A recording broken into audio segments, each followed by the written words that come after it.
So it's an honor to be here. I acknowledge the elders past and present and the traditional keepers of this territory, the Anishinaabe, Cree, Ojibwe, Dakota, and Dene peoples, and that this is also the homeland of the Métis Nation and its Treaty 1 territory. I'm a grateful guest. Thank you, RLE and Creative Manitoba for the invitation and hospitality, and thank you, Adeline, for the wonderful introduction, and Elder Albert McLeod for the wise words. I hope to follow up and not be too contradictory, but my nature is contradictory. So these are my great-great-grandparents, Eleanor and Laurent Garneau. They met and married here in Red River. And they began their family in the 1860s, and both were proud Métis. You may have heard that there was some hardship for Métis in Red River in 1870, so they and many others had to flee. They went west. They ended up in Edmonton, where a neighborhood still bears their name. And then they left for St. Paul de Métis. And I tried to find a slide of the memorial. This is the 1967 UFO landing pad that St. Paul's famous for. And it could be one of those two plaques, but I think it's to the left a bit. So I'm not sure about Eleanor, but I'm told that Laurent, a renowned fiddle player and businessman, spoke French, English, Michif, and Cree, and can get by in other First Nation tongues. I don't know if any of his descendants can say the same. I can't. I won't bore you with the history of assimilation and language loss, and I won't tell you that Indigenous language is crucial to First Nations, Inuit, and Métis survivance, and that our non-colonial, non-racist, non-patriarchal, post-predatory capitalism and post-environmental apocalypse futures depends on Indigenous ways of knowing and being that are entangled in the languages and wisdom that emerge from these lands. You already know this. What I can bring to this conversation, what I've been asked to talk about, is the importance of Indigenous visual languages and Indigenous ways of knowing and being, even when conducted with an adopted tongue. I'm going to tell you two stories. First is about personal shame and what the Maori showed me about how to be a better Indigenous person. Then a story about the shameless cultural misappropriation and prison tattoos. In the midst of all this shame, I will share a three-part model of contemporary indigeneity designed, I hope, to reduce the shame folks who don't feel they're good enough, Cree enough, Aboriginal enough, Indigenous enough. Peppered through the talk or images of my artwork, some offer alternate means at arriving at the ideas I'm presenting in words. Some are intended to entertain you when I'm being boring, and the rest are shameless self-promotion. So in this painting, I tried to get across the idea that knowledge comes from the land, but that the Academy wants to appropriate it and turn it into volumes, into books. And unfortunately, Colonial Academy is all about replacing living bodies, knowledge keepers, with videotapes and texts. We have to watch that. This is shameless self-promotion. This is my roadkill series, and when Elder Albert was talking about the ditch has been a very important signifier for me, not only because of road allowances that some Métis people had been pushed to the side of, but also that it's the site of generative activity. So 8 years ago, I was a member of a delegation of Aboriginal curators from Turtle Island sent to Australia and New Zealand by the Canada Council for the Arts. There had been two previous delegations, one to Australia and one to Venice, and I was lucky enough to be on both those trips. It was my first time in New Zealand. Actually, with that first trip, it was my first time out of northern Turtle Island. The Canada Council's Jim Logan shepherded Kathy Mattis, Tanya Willard, Candace Hopkins, Michelle Lavalley, Patricia Dedman, and me for a week in Aotearoa, the Maori name for New Zealand. You've probably seen the haka performed when New Zealand teams, particularly football, soccer teams, come to the field. There's feet stomping, chest slapping, rhythmic shouting, grimacing faces with tongues out. It's a greeting and display of warrior spirit. This version for cultural guests, the version for cultural guests is more intimate, but no less fierce. So women lead you to the gate of their community. They petition the warriors to admit your entrance. Men in warrior paint and dress and brandishing spears, and they're not smiling. They perform the fearsome haka. Visitors are made to know viscerally that they are on Maori land and that that land is protected. We are welcome as long as we are good guests. This traditional protocol extends to the museum. At Te Papa, the Museum of New Zealand in Wellington, the whole staff, the directors, the curators, education folks, office and technical staff gather to meet our delegation. This isn't our group. Our group is actually much larger, but you get the idea. And then they conclude their welcome with a group song in Maori. It was a shock to see Maori and Paka, that's white folks there, alike singing in Maori. And then, to our collective mortification, they announced that it was our turn. We looked at each other, aghast. We had no song. We didn't speak our languages. They were surprised, and we were ashamed. Now, if I were an elder, I would stop here. I would let the story smolder in your mind, do its work. I'm not an elder. I'm a professor, which is a professional overthinker. And here are some of the meanings that I made with the work. So there's a difference between constructive and destructive shame. Destructive shaming is emotional and or physical violence focused on someone's perceived inadequacies or differences that cannot immediately or should not change. For example, being shamed for one's race, gender, physical or mental differences, poverty, etc. is destructive shaming. Destructive shaming is the conscious or unconscious attempt to reduce the humanity of another person or group for the advantage of the shamer.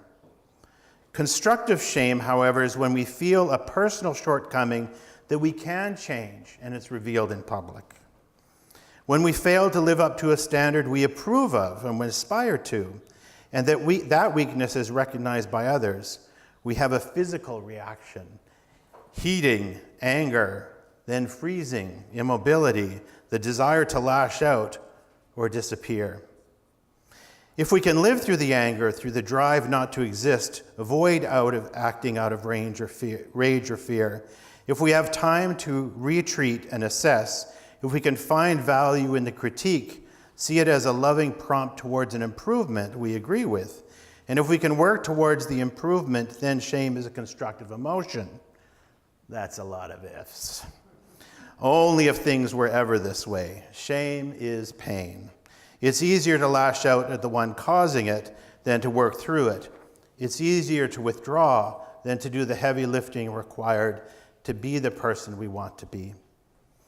However, humility does not always require humiliation.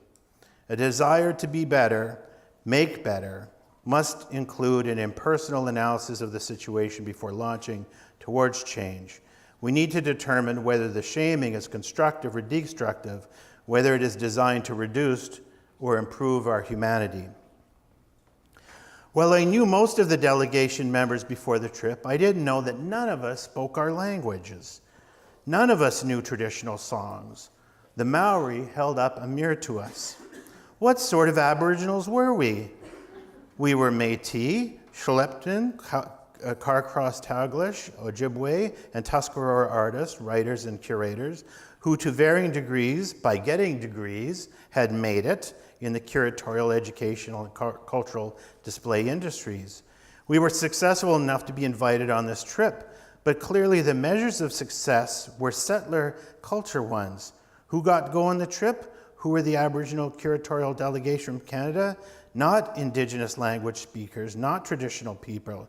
The Canada Council jury chose people who lacked basic cultural competence, cultural performance that would be recognized by our home communities. Why? Because we were there to represent Canada, not our home communities. Another teaching I gleaned from this experience is that the Maori and their allies were not just displaying their culture, they were showing how the culture adapted to and also transformed settler institutions. And they showed us how to be Indigenous. My shame was not from shaming, but from recognizing a better way of being embodied by this people and the desire to be better myself. Now, I'm not sure what the other members of the delegation made of this experience. I do know that Kathy Mattis and Tanya Willard are both learning their languages. And even though I know Indigenous languages are central to Indigenous identity and survivance, I have not learned Michif. I see this as a personal failing. One of the problems of being a good colonial citizen and a competent Métis, is that aside from being double the work, it is these ways of being are often at odds with each other, and something's got to give, and it's usually the Aboriginal side that compromises. That is, if we still work in the colonial system. And if you want to change the system from within, well, then you're tripling your labor. I could continue to beat myself up about this lack. I could even make shallow promises or attend some classes. The fact is that I've invested a great deal of time and thought into other forms of Indigenous communication. I'm a painter who is trying to extend Métis visual vocabulary into the present and future. I'm a curator who assembles local, national, and international exhibitions of Indigenous contemporary art. And I'm a critical writer who explores contemporary Indigenous identities. And this work keeps me kind of busy. At this point in my life, I feel the need to live with my lacks and lead from my strengths. There are many speakers today who carry the work of language learning, and I bow to them. Oh, but I took up beading too. Walking with our sisters was mentioned, and I was invited to do some vamps, and I made these ones. So that's the Métis flag broken into tears. And don't look too close, it's pretty knobbly. But I decided that this is my visual language, painting and other forms of art making. And so I was invited back to do a keynote talk with the Maori, and I surprised them by spending a whole year making this vest. And so they invited me to sing. And I said, that's not my language. I'm not going to fake it. And so I just showed them my bling. So I hope you were a bit puzzled a few minutes ago when I said the Maori were showing me how to be Indigenous. After that experience, I realized that there are three broad ways of Aboriginal being, and I would like to explain them to you. And I just came back on Sunday from 10 days of visiting the Sami in Norway, Sweden, and Finland. And about a month and a half before that, I was in Australia doing a different keynote talk. And I think these ideas fit there as well as here, so they must be true. So it seems self-evident, logical, that Aboriginal people share qualities, and that those characteristics differ from non-Aboriginal people. Plains people, for example, are thought to have a special relationship with nature, dance powwow, attend ceremony. And this is true of many, but not most. I have friends who hate camping. They love rap, are atheists, and yet identify as Aboriginal. How many signifiers in the set Aboriginal do you need to maintain status? It depends on the context.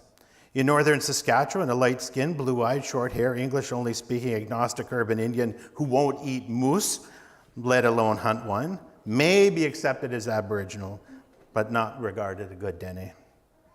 And in universities, where non-natives administer the term Aboriginal, that set may unconscionably only consist of self-declared. Blood, kinship, language, and traditional cultural competency are less important there than is agreement with the discourse of academic indigeneity, which is usually a reheated socialist feminist project with an eco-activist twist and a dash of hesitant spirituality, which I identify with, by the way. So picture a self-taught, underclass, dark-skinned female moccasin maker living on a reserve and eking out a living from the tourist trade. And now picture an MFA'd, internationally traveling and exhibiting light-skinned male installation artist born, raised, and living a middle-class life in Winnipeg. We'd call both Aboriginal and artist, but it would be disingenuous to claim that they participate in the same lifeways in art worlds. First Nations, Inuit, and Métis face racism unequally. Oppression has a hierarchy based on skin tone, gender, class, location, and degree of assimilation. In significant respects, an urban Aboriginal artist has more in common with their non-Aboriginal artist neighbors than with their reserve relatives. Similarly, while paintings hawked on the street and video installations at the Venice Biennale are both called Aboriginal art, there's clearly more going on here than those terms contain. Aboriginality is not a one-size-fits-all identity. This is Vernon Haki, a pretty important artist in Australia, Indigenous artist, and he characterizes this, and to understand it there, it's very similar to here, but much more contentious. There's desert artists who do the kind of dot paintings and other recognizably seemingly abstract, usually map and spiritual mapping type practices. And then the urban indigenous artists who make, I call it anti-racist art, which doesn't usually have too much to do with culture as much as responses to oppression. And he says, the only authentic Aboriginal people in this country are the urban Aboriginal people. They're the only ones who behave autonomously. We're the only ones whose lives aren't wholly and solely determined by white construction.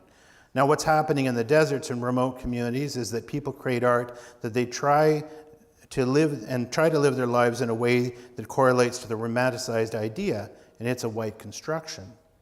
I don't fully agree with this, but you can see the tension. I'm not advocating a hierarchical ranking of Aboriginal being or art. I only acknowledge that there are different ways of being Aboriginal and that not all our art projects operate the same way, and it does people and their art a disservice to misrecognize them. So I experienced First Peoples in three modes: traditional, Aboriginal, and Indigenous.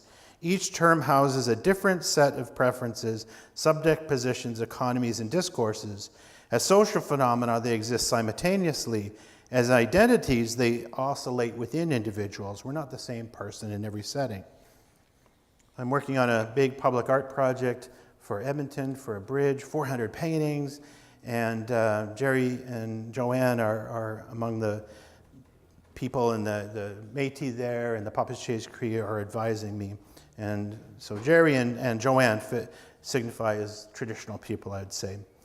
A tribe, band, iwi, or First Nation consists of people who identify with and usually occupy their traditional territory, often collectively as on a reserve, but also in urban settings, and they limit their membership to kin or adopted people. On the plains, these folks self-describe as traditional and are recognized as such by other traditional people, including from other bands. Most were raised with their language, worldview, knowledge, and country foods. Some have roles and titles like elder, knowledge keeper, escapwe, helper, and they belong to a clan or lodge, and so on. They are ceremonial people who practice as many pre-colonial ways of knowing and being as they can. More adaptive than assimilated, they camp in the midst of modernity and on the edge of the contemporary. Traditional people often have go-betweens who mediate their relationships with the non-native world. Aboriginals are descendants of tribal people who have internalized that intermediary figure, formed a second self that negotiates customary relations and colonial demands. Aboriginals ally with other First Peoples within a common colonized territory. The Aboriginal identity is a political one. This is just a random example of fellows I know who I consider Indigenous. So Indigenous is an emerging category consisting of people who descend from traditional communities but are unlikely to live there. They too ally with other Aboriginal people in the country that claims them, but also with Indigenous people in other parts of the world. While Aboriginal mode may cooperate with the colonial systems nearly to assimilation, Indigenous people struggle towards cultural revival, language, land-based learning, and sovereignty, and yet tend to live in cities and in virtual spaces. They are informed by the past but oriented towards self-authored futures. If they cooperate with the dominant cultural institutions, they do so only in the hopes of reforming them. They lean towards reconciliation, or I call it conciliation, and indigenization when optimistic, separatism when pessimistic. And this has a history. So prior to British and French invasions, tribes in the land now known as Canada were separate peoples speaking more than 90 languages. They warred, traded, and made treaty with each other, or lived so far apart as never to meet. However, the settler state rhetorically corralled them as one people. You're now called Indians. And most bent towards that collective identity. As contact grew stickier and visitors became colonizers and more numerous, Diverse tribes, recognizing that they had a shared worldview and lifeways dramatically different from the invaders, formed defensive unions to resist annihilation. So the Siksika, the Kainai, Pagan, and Blackfoot bands, for example, became the Blackfoot Confederacy. Other alliances include the Wabanaki Confederacy, the Haudenosaunee League of Five Nations, the Wendat Confederacy, the Council of Three Fires, the Iron Confederacy, and the Chippewan Solidarity. Aboriginal is a crisis identity, an emergency response to genocidal intent. In the 20th century, First Nations from coast to coast to coast to Medicine Line allied with the League of Indians, allied into the League of Indians in Canada, and then the Canadian National Indian Brotherhood, which became in 1980 the Assembly of First Nations. They sought agency in the collective identity Indian and then Aboriginal. These unions were eventually nationalized and distorted by Canada. They performed the united political difference colonialism requires. They gradually reformed into a parallel, hierarchical, and patriarchal governance system that imitates the colonial order so as to be visible to it. Being Aboriginal is often at odds with being traditional. To be Aboriginal is to seek recognition from the colonial nation as well as one's home community, and the two are often at odds, stressful, and from an Indigenous point of view, untenable. First Nations and Métis communities are currently tearing themselves apart over accelerated resource extraction and pipelines. Traditional and Indigenous people want to limit intrusions that threaten country foods and the ecosystem. Aboriginal leaders want to cooperate with the government and industry. These descriptions derive less from theory than from personal experience. Métis are not a race of people, but a people who descend from First Nations and European unions, and who prior to Confederation formed communities around this place. They were considered neither Indian nor settler, but by the Cree, for example, as Otimsiswak, the people who own themselves, and our flag predates the Canada's by a century and a half. Canada did not recognize Métis as a First People until the amended Constitution of 1982. So while I was born Métis, I wasn't Aboriginal until age 22. While only Métis communities can confer Métis status, Aboriginal status, literally being a status or non-status Indian, is Canada's property. But being Aboriginal in the sense of being in relation to First Nations and Inuit people is not state business. It's an informally conferred when a non-political Aboriginal collective recognizes your performance of Aboriginality. Aboriginality and indigeneity are rooted in blood, but realized in action and relationships. Until a decade ago, I didn't travel beyond northern Turtle Island. I mostly stuck to the plains. My friendships with First Nations people, going to powwow and ceremonies and learning from non-Métis elders made me feel Aboriginal-ish. But it wasn't until the turn of the century when my art was included in Aboriginal exhibitions, and in 2007 when the Aboriginal Curatorial Collective, a network of First Nations, Inuit, and Métis curators, accepted me as a member, that identified as Aboriginal. I became Indigenous the following year when I traveled to Australia, and I can't convey to you the shock of going to meetings of elders and community people, knowledge keepers, and they were describing their mission schools, adopting out, and other forms of aggressive assimilation. I could have been back home.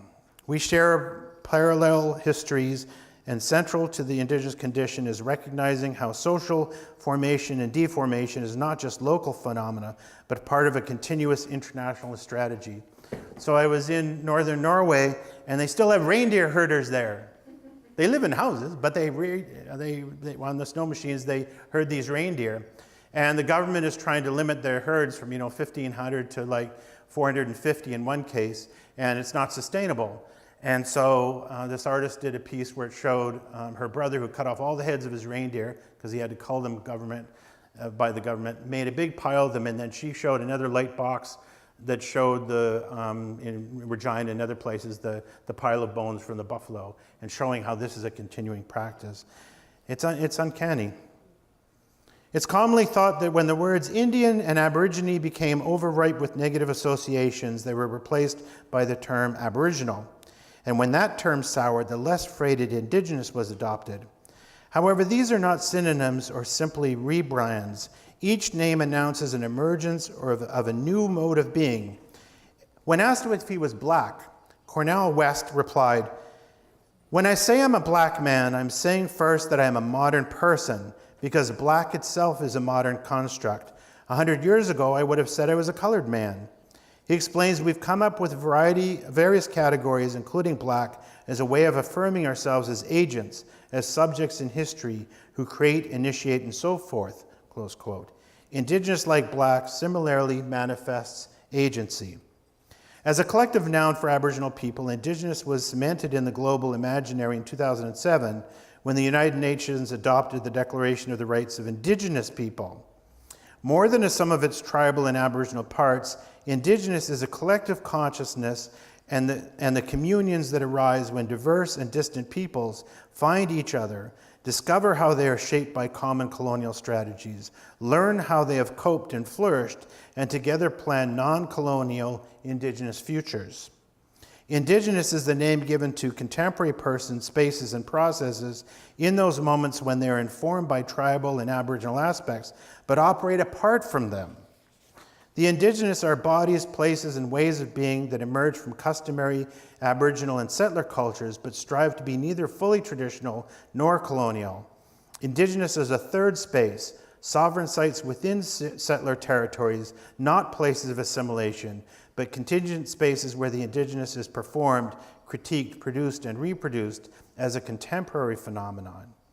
Indigenous is international networks whose participants challenge racism, patriarchy, gender regulation, malignant late capitalism, practice land protection, and the de- and anti-colonial critique and activism. But at their best, the Indigenous engage in productive, non-colonial ways of being. You won't be surprised to hear that I see the art of First Peoples emerging differently from these three ways of being. I use the word art cautiously. Turtle Island languages have no word for art, not because those communities do not produce aesthetic, inventive, and meaningful things. It's just that they do not separate them from daily life. Art in the Western, more craft and skill sense refers to the conceptual and physical superstructure that surrounds the arts, manages painting, textile, sculpture, beading, ceramics, and so on. Westernized art objects are usually untouchable, housed in large non-domestic buildings and regulated by curatorial gatekeepers. It can include creative things made by societies without such art intentions, but salvaged by curators when they resemble, inspire, or operate as foils of Western art. This was an interesting piece. It's a 200-year-old shield from Australia, and it's in the Royal London Museum, or Royal Albert Museum. And the shield, it has a little hole in the middle that was a bullet that killed at first contact. Captain Cook's people came. It was brought to Australia for a show called Encounters, shown to all people, and then brought back to the imperial power. And people were quite devastated. So, customary creative production, however, is made by and for the maker's community with little reference or deference to other cultures. Of course, it also is made for display, gifting, and trade outside the community, and those exchanges include the introduction of new materials and other influences. Like the set Aboriginal, customary art adopts imported things such as beads, acrylic paint, but the set loses integrity when too many non-tribal contents are incorporated. Just as non-Indigenous curators determine what enters their space as art, only traditional knowledge keepers can determine what counts as customary. One indicator of the difference between customary art and Aboriginal and Indigenous art concerns a variety of discourse. While customary creativity welcomes non-tribal appreciation, it is immune to art world criticism. Nobody writes reviews about regalia. So there's a unique class of objects that oscillate between being customary and Aboriginal, and I call them screen objects. So these are tribal objects that are adaptive but not syncretic. In Freudian psychoanalysis, screen memories are images and narratives produced as decoys to protect the unconscious material too painful to directly expose to consciousness. The material at the center of a complex, This material is at the center of the complex. So replace complex with tribe and consciousness with capitalist colonialism. The fear is that exposure would lead the complex's destruction or transformation. So screen objects are cultural artifacts produced by natives for non-native consumption. They resemble authentic things, but are stripped of the secret, sacred, and ceremonial and contextual, and are sometimes slightly physically altered. So the Haida, for example, carve intricate ceremony pipes from argillite, and in the 19th century, settlers craved them.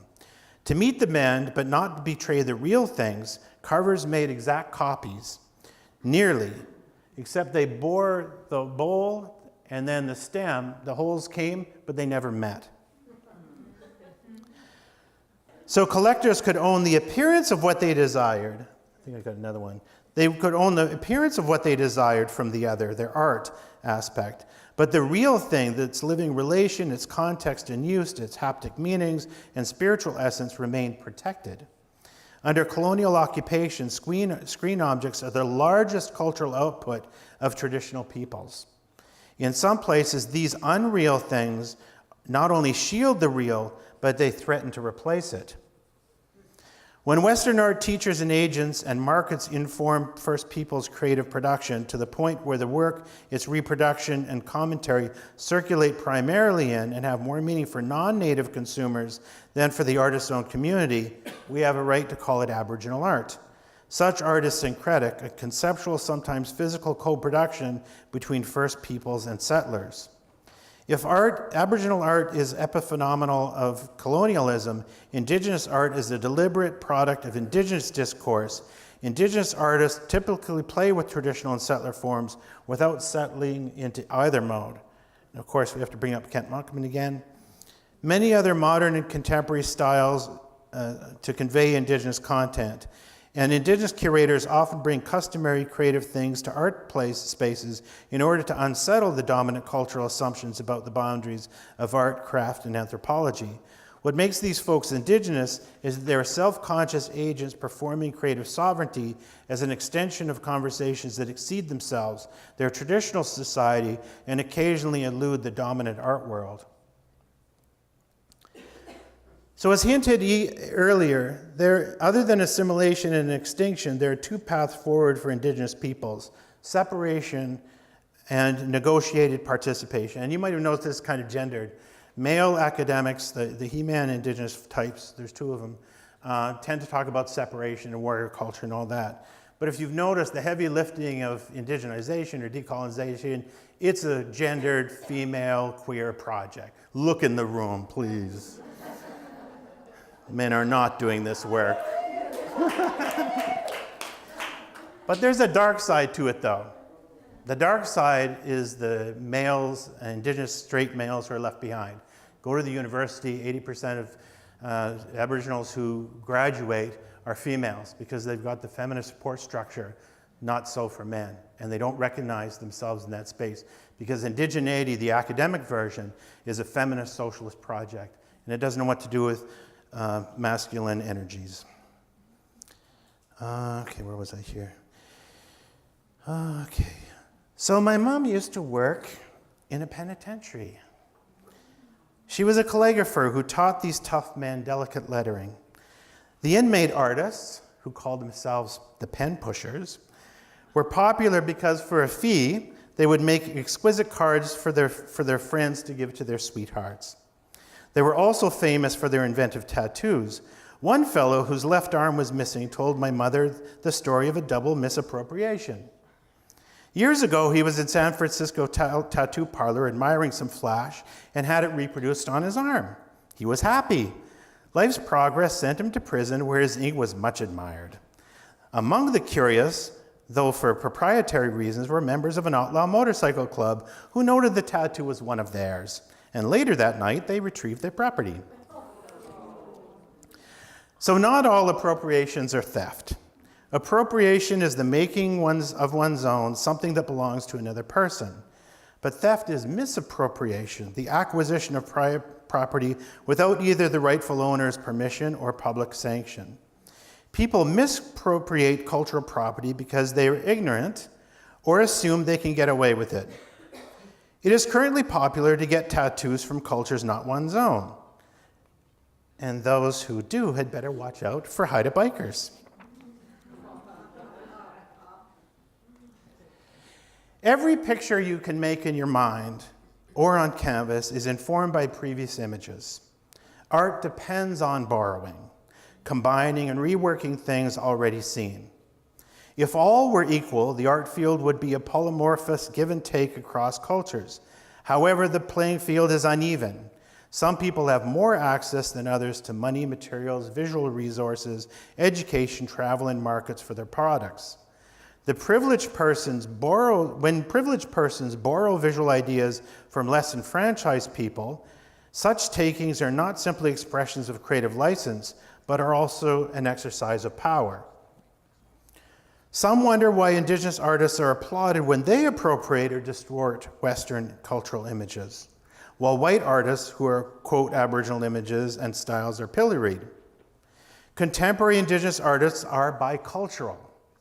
They were raised in the Western tradition as surely as their non-Aboriginal colleagues, and so have the same right to speak that visual language and correct its misrepresentations. White artists ought not to imitate Indigenous culture because it was not theirs for the taking, if they're not bicultural. When white people borrow Indigenous imagery or styles, the intent is rarely critical.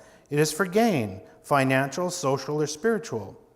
Caucasians are not, for example, in the habit of hijacking unflattering pictures of them by Aboriginals and refiguring them to set the record straight.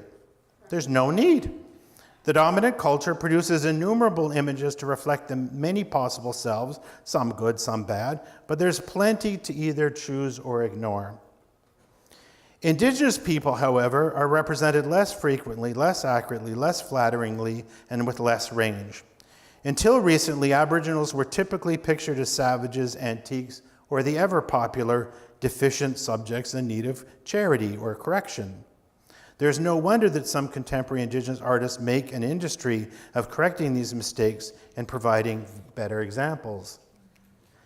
When artists refer to their practice as appropriation rather than misappropriation, they are asserting an a priori claim that their borrowings without permission are justified. The usual support for this declaration is the notion of artistic license, the belief that creative people have an inherent right to take and use whatever they require to satisfy their artistic needs. This is not an argument, it's not logical, it's an axiom, a claim that is only true as long as you believe it. This fiat is not valid always, everywhere, and for everyone. Confidence in these claims erodes when the borrowing is no longer credible. When an artist's copies are patently motivated more by money than higher ideals, appropriation becomes a euphemism for theft. Artists are granted artistic license, or rather their borrowings are tolerated under the condition they generate a social value greater than the rights of an individual whose property is being infringed. In cases of transgression, the onus is on the artist or curator to demonstrate the benefit the violation provides before they show the work. I'm an appropriation artist. I do it all the time. So as an artist, one who appropriates, I believe that artists should be unrestrained. As a Métis person, I see the dominant society's drive to make everything available for view and use at a price is at odds with Aboriginal worldviews, and that rampant appropriation is disrespectful and damaging to our cultures. However, I do not think this must trouble the artist. It would be nice if artists saw themselves as citizens as well as creators. I would appreciate it if they recognized their privilege and exercised power with care.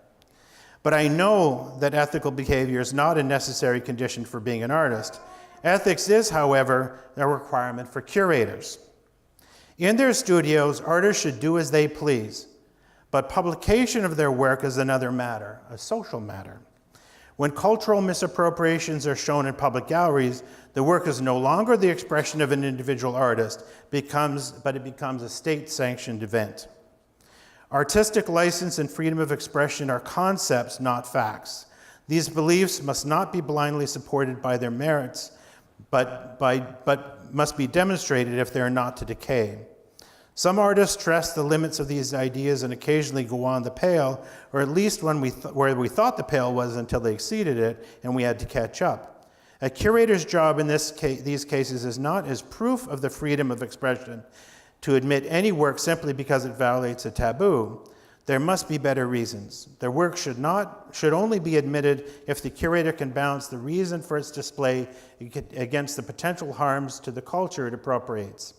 Potential offending parties are likely to accept such exhibits if a sound argument is presented. If the curator refuses to contextualize a borrowing, one has to wonder if there are sound reasons, and if freedom of expression is a license only for the privileged. So I want to talk finally about another form of cultural appropriation, and that is one that challenges the limits of the category Indigenous altogether. So Joseph Boyden is not Métis, he's not Mi'kmaq or Nupuk or Ojibwe. None of those nations claim him. He's not a member of those nations. He's not an Indian, but he is Indigenous. Jimmy Durham is not an Indian, but he's Indigenous. Indians have long challenged Boyden and Durham's claims of Indian status, and only recently, because of social media's dissolving of the boundaries between the Indigenous and other levels of nativeness, have these voices been heard. Rachel Ann Dolezal, now Nekchi Amara Diallo, is black, she says, but not African American. The space of blackness seems analogous to Indigenous. It refers to a discourse that includes instances of being black, of family and historical relations, but also to literature, music, and political culture that holds the parts together under that term. And it is continuously negotiated and never settled. Dolezal absorbed black like Boyden absorbed Indigenous. For within these spaces, they said and did and made things that are recognizable within those spaces, especially of academic indigeneity, but might not survive being tested by more grounded levels, for instance, by African Americans or by Métis, Mi'kmaq, or other or Ojibwe people. They could make significant contributions to the category of black and Indigenous, but leave more grounded levels unperturbed. My message is, actually, I'm just going to leave that part. So what I'm saying is that the academic form of indigeneity, as I say, is a feminist socialist project. And it is not, if you take those words and read those books to people in community, they're going, what? It doesn't make sense. So what are we doing in those spaces when institutions under the TRC or universities say they're going to indigenize people? What's the product of indigeneity? Indigenous people? No, that's biological and community. It's this academic form of the Indigenous, and so we have to criticize it. So I'll just say one more thing because I'd like to open it to questions. If you're an Indigenous artist, if you identify that way, Indigenous academic, the only way to have credibility and not be a free-floating signifier that's only tested within that terrain is to be having ties to community. I'm working on a public art project right now, and it's been totally grounding and humiliating in some forms because I talked to the Métis, and they want something different in this art than the Papas Chase Cree, and we're not Cree. Well, you're kind of Cree, and not really, we're not. And then the French are weighing in, and then so on. And then I find out there's the African Exclusion Act in Alberta. How do I represent that? It's a nightmare. But all this theory then comes grounded in practice. So if there isn't these links to community, the Indigenous is just a set of ideas. Anyways, I had a more eloquent ending, but I would really like to open it up for questions. Thank you. Yes? Sorry, not a question, but something I want to share. I'm a graduate student doing your thesis at University of Winnipeg. You have my condolences. It's a good school, but master's, it's a grind, right? I'm actually challenging academia. I'm doing my my research with all our Indigenous ways. Yeah. And so far I haven't had any problems with ethics or, so that goes to show that they do recognize the Indigenous. It's getting so much better. And yeah. I had an example. And because I'm also a traditional person. Yes. I smudge. I even smudge my computer. Everything. Everything flows from my heart. And I have references for it also. So that's the way to do it. And for me, that's Indigenous because you have a responsibility to cite your elders, just as regular mainstream people cite their other papers. There's equivalence, right? There's that knowledge of ceremony idea is very apparent. There are times, though, when they're at odds. You know, when the academic institution wants to own your knowledge as property, wants to disseminate it in their way, but you have control. Yeah. I was going to give, if there was time, wonderful student of mine, David Benjo, who worked on using teepee liners for healing Indian residential male survivors. Is this wonderful project. And he had an all Indigenous supervisors and committee and so on. Actually, I don't want to linger on that, but does anybody else have a question? Yeah. Does your talk critique, is it from a paper you've written? Yeah, a couple of papers. And they're online, I'm guessing. Some of them are fresh. So I've been trying to describe this differences between 3 different categories, particularly of art, but in museum practices, and I've done keynotes in Australia and New Zealand, and trying to make more sense. And so those papers have more practical examples.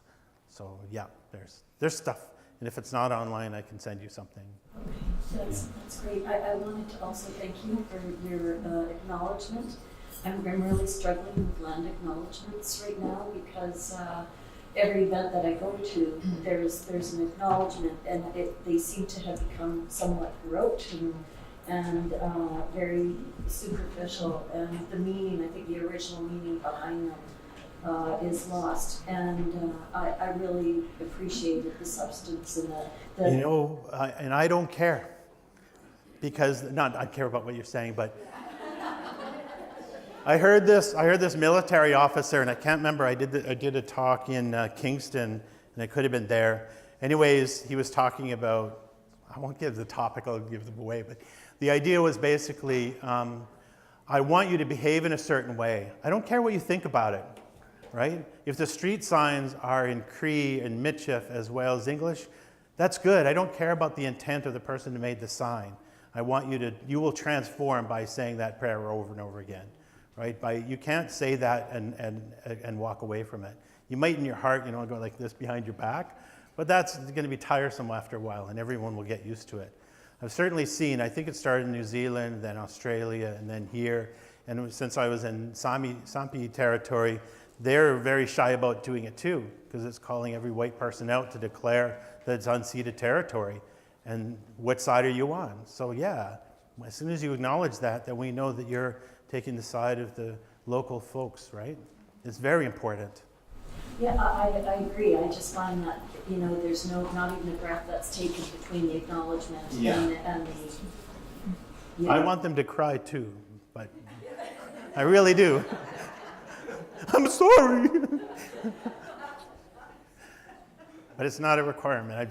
That you do it is good. That every place you go, you have to learn the right way to say it, and screw up and that's all right too, right? I call it respectful trying, right? Respectful trying. You're going to make a mistake. You respectfully try. Or to read it off a paper. Yeah, that's why I read it off a paper, because I'm going to miss one. Yeah. Dakota. Anybody else have a question? Yeah. I have a question. Actually, just talking about crying, I started crying at the beginning of your talk. You were talking about Maori and the amazing welcome that they gave to you. And I was thinking, man, wouldn't that be amazing? I mean, here, right? What you were saying. Yeah. But even for me, white woman, to be a part of that group that was together singing the Maori song. I know. What can I personally and me and us do that is being done now here, or is there any kind of Imagine if I go to your institution, whoever I am, and white and Indigenous alike are going to sing a short honor song.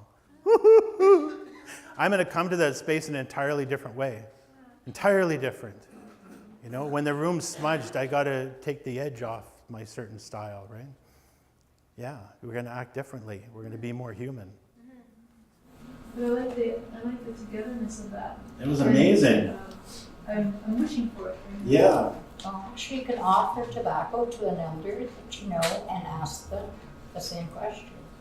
They're the experts, they're the knowledge keepers, not someone that has an academic paper.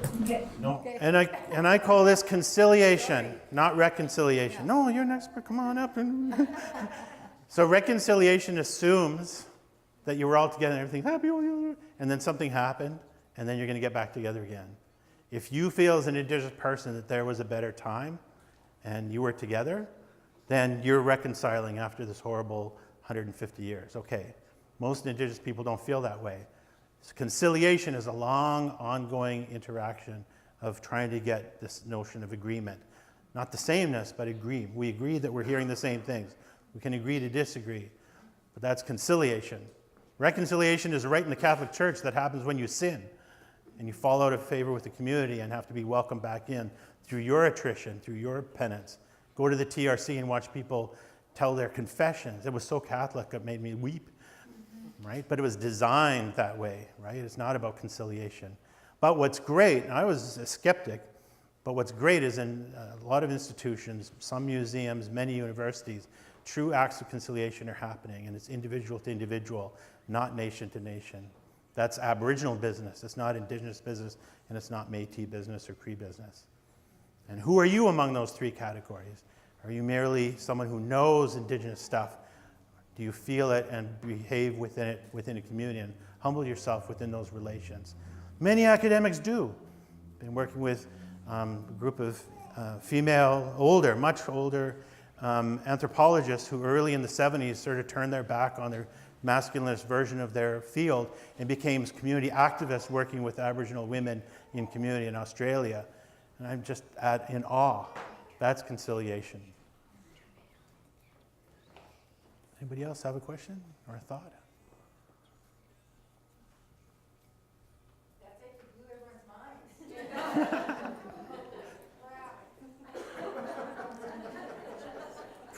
Appreciate being invited here.